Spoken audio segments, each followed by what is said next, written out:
السلام عليكم ورحمة الله تعالى وبركاته. أنا كنت واجد حاليا في المنتزه ديال مدينة الدريوش اللي كاين على طريق عين زورة، يعني شي 4-5 كيلومتر على وسط المدينة ديال مدينة الدريوش. عندي شوية الملاحظات بغيت نشاركها معكم، والخصوص المسؤولين ديال مدينة الدريوش. عندي هنايا شي ملاحظات بغيت نشاركها معكم، وبالخصوص المسؤولين على مدينة الدريوش، إقليم الدريوش. هذا المنتزه هذا اللي يعني غادي يقدر يخدم كاع المناطق المجاوره، عين زهره، دافرسيت، نطيب، ميدار، الناس تجي تغير هنا الجو في الويكاند، العائلات.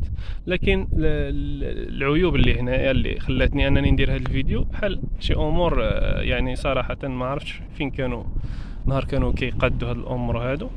مثلا هاد السلك وهاد العمايد هنايا، هذا راه منتزه ماشي محمية غابوية فيها الأسود وفرس النهر.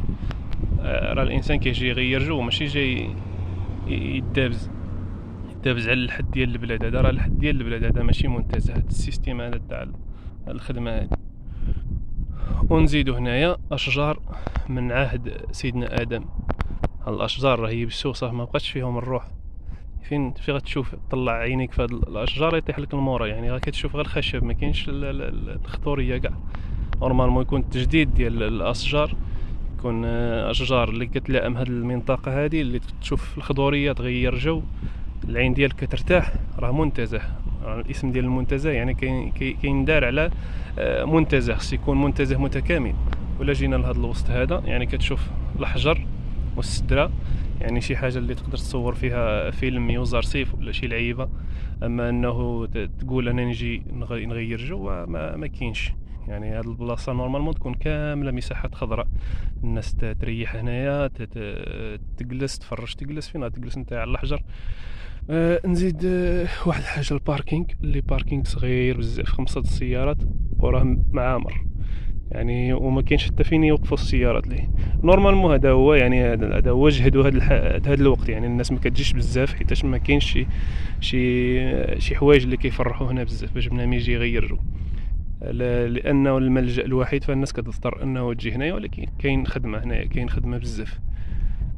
كاين شي امور، هاد الطوابل هادو هما الحاجه الوحيده اللي كتبان لي هنايا مزيان. هاد الكراسه هما ديال المنتزه، شي حاجه اخرى يعني كما كتشوفوا ما مكمولاش. وبالخصوص انه شي عام ملي ندار هذا المنتزه، يعني نورمالمون يكون يعني تخدم وفيه حوايج اللي زينين، يقدر الانسان يجي يغير جو في الويكاند هو والعائله الاصدقاء. مهم يعني يكون في خدمه الناس ديال المنطقه الدريوش. وصراحه انا ماشي كنوجه واحد يعني انتقاد للمسؤولين، انما غيره تاع المنطقه ديالنا، ربما انتقاد بناء انهم يشوفوا في هذه الامور هذه. راه الانسان كيجي يغير جو، وهذا هو البلاصه الوحيده في اقليم الدريوش اللي اسم منتزه، يعني خص يشوفوا من حال هذه البلاصه هذه. السلام عليكم ورحمه الله.